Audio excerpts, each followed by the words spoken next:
संसद में वक्फ संशोधन बिल पेश होने से पहले ही राहुल गांधी और कांग्रेस को तगड़ा झटका लग गया है। बड़ी बात यह कि ये झटका बीजेपी या एनडीए की तरफ से नहीं बल्कि इंडी गठबंधन की तरफ से लगा है। असल में वक्फ बिल पेश होने से पहले हुई विपक्षी दलों की बैठक में कांग्रेस को यह साफ तौर पर कहा गया कि अगर राहुल गांधी बहस में भाग लेंगे तो फिर सारा मामला पलट सकता है, इसलिए राहुल गांधी को इस महत्वपूर्ण बहस से दूर रखा जाए। मतलब कि विपक्ष का नेता ही इस बहस में भाग नहीं लेगा। अब राहुल गांधी सदन में बैठकर सिर्फ सुन पाएंगे। वजह यह कि लोकसभा चुनाव 2024 के बाद संसद का पहला सत्र था। लोकसभा में राष्ट्रपति के अभिभाषण पर धन्यवाद प्रस्ताव पर चर्चा चल रही थी। इस दौरान राहुल गांधी पहली बार एलओपी यानी विपक्ष के नेता के तौर पर बोले। एलओपी के रूप में अपने पहले संसद के भाषण में उन्होंने पीएम मोदी को खूब सुनाया था और भगवान शिव की तस्वीर दिखाई थी। उनके भाषण का मुख्य संदर्भ था हिंदुत्व और हिंसा। इसके बाद पूरा परिदृश्य ही बदल गया क्योंकि राहुल गांधी के तथ्य सही नहीं पाए गए, जिसके कारण कांग्रेस और इंडी गठबंधन की जमकर फजीहत हुई थी। वैसा ही फिर ना हो, इसलिए विपक्षी दलों ने राहुल गांधी को ही बहस में भाग लेने से रोक दिया।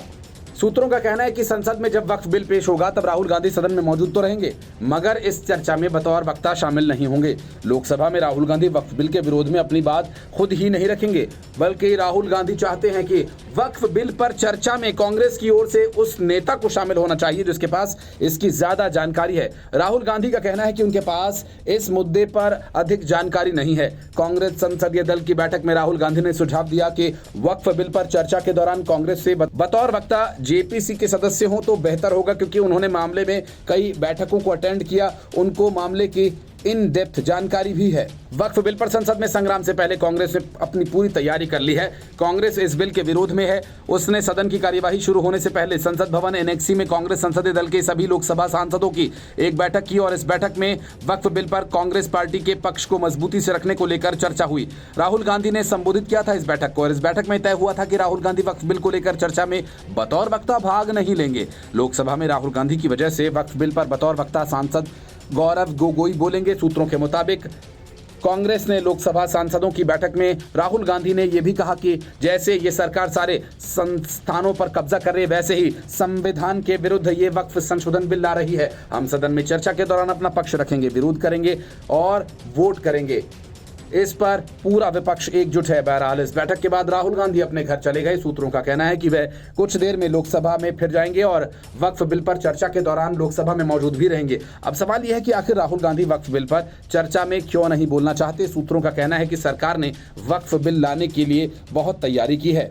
उसने पाकिस्तान, सऊदी अरब, मिस्र और कुवैत जैसे मुस्लिम देशों के मौजूदा वक्फ कानूनों का अध्ययन किया और इसके लिए पूरी तैयारी के साथ बिल को तैयार किया गया। राहुल गांधी जिस इन डेप्थ जानकारी का हवाला दे रहे हैं वो ये है कि वो नहीं चाहते कि वक्फ बिल पर उनकी जुबान से कुछ ऐसा निकल जाए जिससे विपक्ष को घेरने का मौका सरकार के पास हो। शिव वाले बयान पर भी सरकार ने राहुल गांधी को घेरा था, इसलिए राहुल गांधी सेफ साइड चल रहे हैं। राहुल गांधी का स्टैंड इसलिए भी चौंकाने वाला है क्योंकि हाल ही में उन्होंने आरोप लगाया था कि संसद में उन्हें बोलने नहीं दिया जाता, उनकी आवाज़ दबाई जाती है। बाकायदा इसके लिए स्पीकर को खत भी लिखा गया था और ऐसे में जब आज बोलने का वक्त था तो संसद में विपक्ष की आवाज़ उठाने का वक्त था, तब राहुल गांधी चुप खड़े। Bureau report, news of India. Waqf board संशोधन विधेयक के खिलाफ अब तक तो राहुल गांधी से लेकर अखिलेश यादव तक बड़ी बड़ी बातें करते थे, लेकिन जब मौका लोकसभा में वक्फ बिल पर बहस करने का आया तो राहुल गांधी ने ये कहकर बहस में भाग नहीं लिया कि उनको तो इस विषय की डेप्थ में जानकारी ही नहीं है। अब जब बारी अखिलेश यादव की आई तो वे वक्फ बिल को छोड़कर नोटबंदी को लेकर, कुंभ और खराब हिंदू से लेकर बीजेपी के अध्यक्ष के चुनाव तक की बातें करने लगे। मतलब साफ है कि विपक्ष को इस बात की आशंका है वक्फ बिल का विरोध करने पर उनका हश्र ठीक वैसा ही हो सकता है जैसा आर्टिकल 370 को निरस्त किए जाने के मामले में हुआ था। माना जा रहा है कि वक्फ संशोधन बिल का असर व्यापक रूप से पड़ेगा। इसी वजह से बड़े विपक्षी नेता खुलकर विरोध करने से डरते दिखे। जब अखिलेश यादव लगातार मुद्दे से भटकने लगे तो लोकसभा अध्यक्ष ओम बिरला ने उन्हें ये कहकर टोका कि अखिलेश जी वक्फ के मुद्दे पर भी आ जाओ। वक्फ संशोधन बिल की कमियां गिनाते गिनाते अखिलेश यादव ने महंगाई, गंगा सफाई, किसानों की समस्या का मुद्दा उठा दिया। अखिलेश यादव ने महाकुंभ 2025 में हुई मौतों और गायब हुए लोगों के बारे में भी सरकार से जवाब मांगा। सदन में बिल पर बहस के दौरान अखिलेश यादव ने सरकार पर कई आरोप भी लगाए। उन्होंने कहा कि ये बिल सरकार की नाकामियों को दिखाता है। उन्होंने नोटबंदी के फैसले पर सवाल उठाते हुए कहा कि आज भी कई जगह नोट निकल रहे हैं। किसानों और महंगाई के मुद्दे पर भी सरकार विफल रही।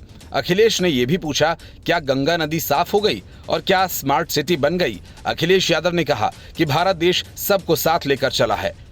उन्होंने ईद के दौरान लगी पाबंदियों का भी जिक्र किया और मंत्री से इसका कारण बताने को कहा। उन्होंने आरोप लगाया कि बीजेपी जब भी कोई नया बिल लाती है तो वो अपनी नाकामी छिपाती है। अखिलेश यादव ने महाकुंभ को लेकर भी सरकार को घेरा। उन्होंने कहा कि बीजेपी ने महाकुंभ को लेकर बड़े बड़े वादे किए थे, लेकिन वहां लोगों की जान गई। उन्होंने सरकार से कुंभ में मरने वालों और गायब हुए 1000 हिंदुओं के बारे में जानकारी देने को कहा। अखिलेश ने कहा कि बीजेपी धर्म के नाम पर कारोबार कर रही है। उन्होंने सवाल किया कि क्या कुंभ कारोबार की जगह है? अखिलेश यादव ने अपनी बात रखनी शुरू की तो भाजपा पर तंज कस दिया। बात कह दी गई कि खुद को दुनिया की सबसे बड़ी पार्टी कहने वाली भाजपा अभी तक अपना राष्ट्रीय अध्यक्ष तक न चुन सकी। बस उन्होंने कहा ही था कि संसद में ठहाके लगे और केंद्रीय गृह मंत्री अमित शाह भी हंस पड़े और जवाब देने के लिए खड़े हुए। उन्होंने इस बात का करारा जवाब दिया और अखिलेश और विपक्ष के दूसरे सांसद भी मुस्कुराने लगे, क्योंकि बात अखिलेश या उनकी पार्टी की नहीं बल्कि विपक्ष की सभी पार्टियों की हो गई।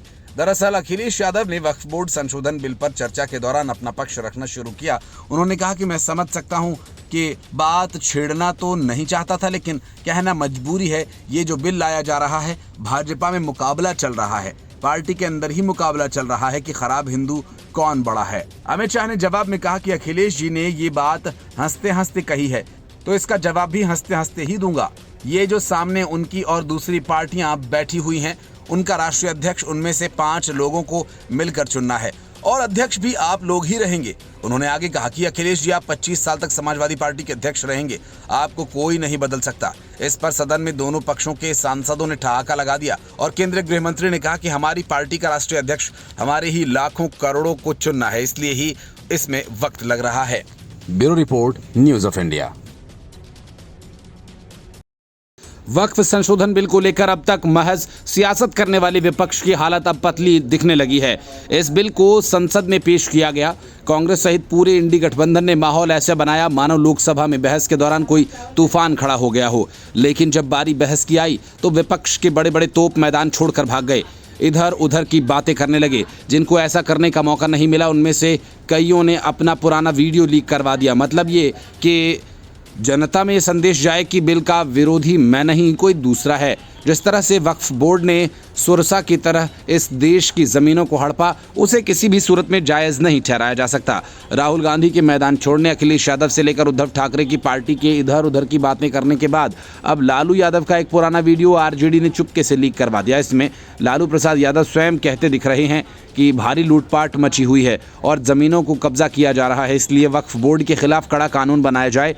अब इसको एनडीए के नेता लगातार शेयर कर रहे हैं और इससे वक्फ कानून को लेकर दिया गया बयान बता रहे हैं।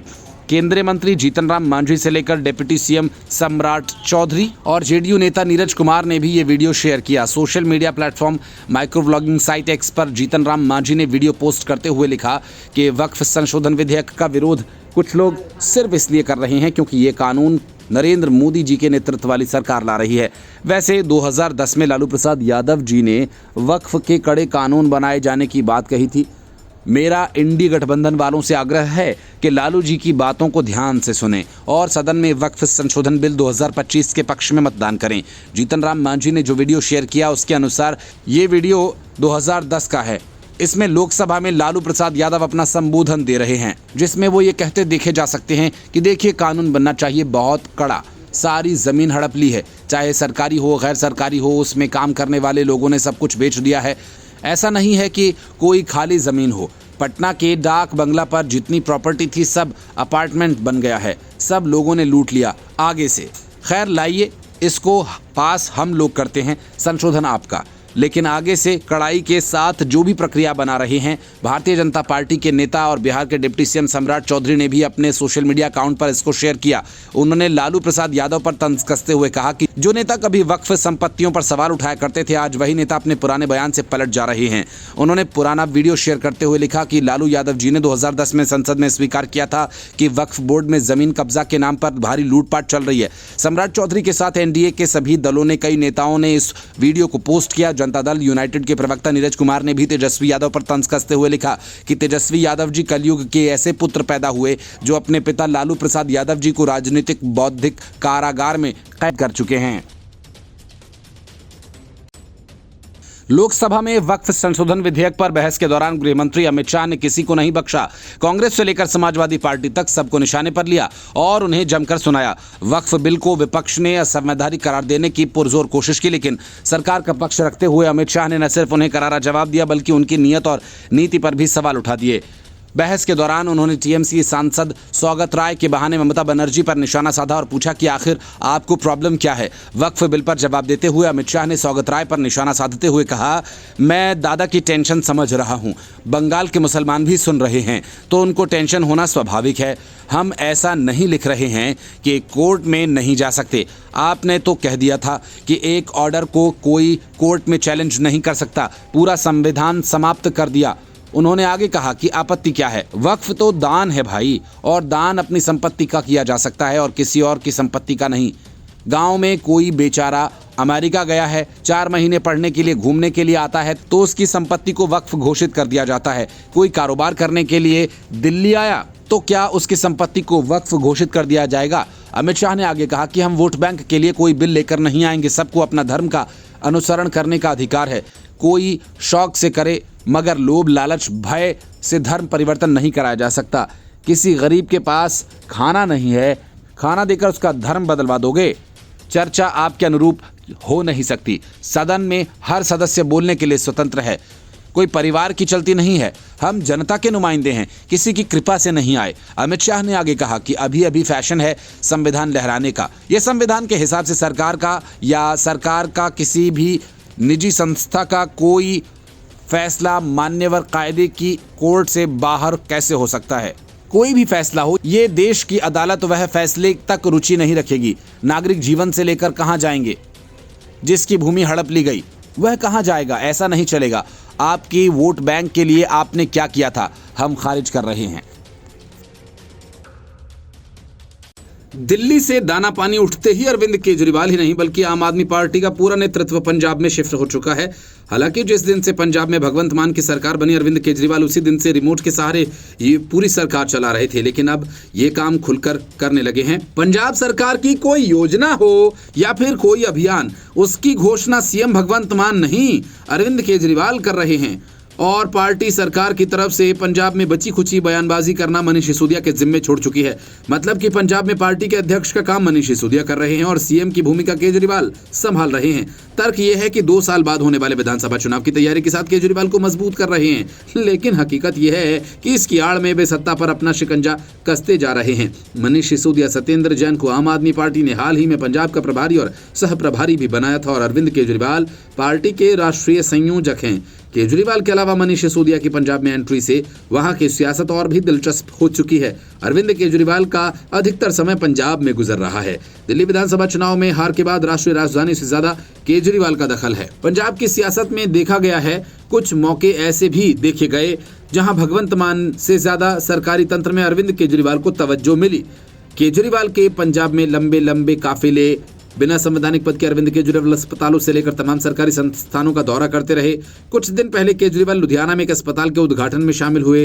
वहां मंत्रियों और अधिकारियों का भी पूरा फोकस उन पर था। केजरीवाल के नाम का शिलापट्ट भी इस मौके पर लगाया गया। अरविंद केजरीवाल के बाद मनीष सिसोदिया ने भी इन दिनों पंजाब घूमना शुरू कर दिया, स्कूल्स का दौरा कर रहे हैं। पिछले दिनों मनीष सिसोदिया को भगवंत मान के साथ स्कूल्स का दौरा करते देखा गया, कार्यक्रमों को संबोधित किया गया।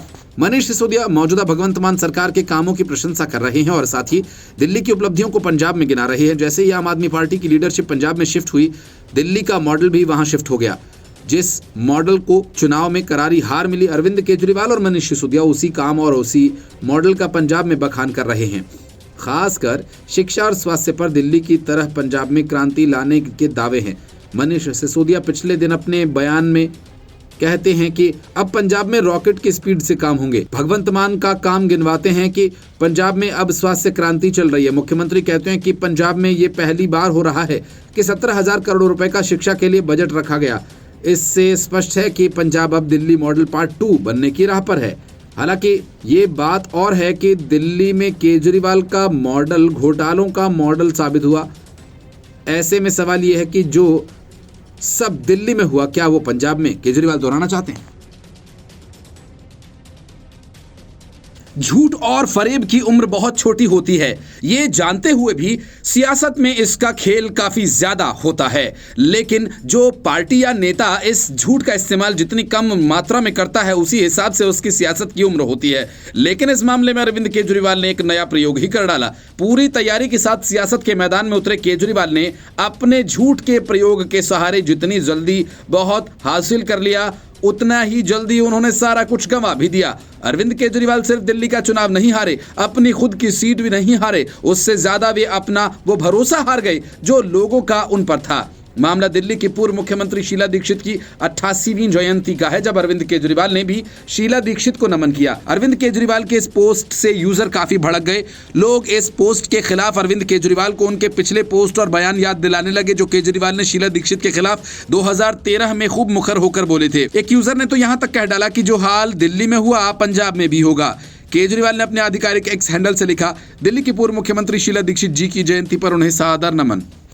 हालांकि केजरीवाल के अलावा आतिशी, सौरभ भारद्वाज, मनीष सिसोदिया शीला दीक्षित की जयंती पर एक भी पोस्ट नहीं डाले। अरविंद केजरीवाल के इस पोस्ट के बाद तो यूजर्स जैसे भड़क उठे। उनमें से कुछ ने तो उन्हें आत्ममंथन करने की सलाह तक भी डाली, तो किसी ने उन पर भद्दे कमेंट्स किए। और इन कमेंट्स को पढ़ने से साफ है कि केजरीवाल को दिल्ली के लोगों ने माफ नहीं, और अब वे केजरीवाल की तबाही देखना चाहते हैं। वजह केजरीवाल के झूठ और फरेब की सियासत है, जिसका साथ अब केजरीवाल ने छोड़ा नहीं। केजरीवाल के एक्स पोस्ट से नाराज होकर एक यूजर ने लिखा, शीला दीक्षित जी को आपकी श्रद्धांजलि देना देखकर हैरान हूं।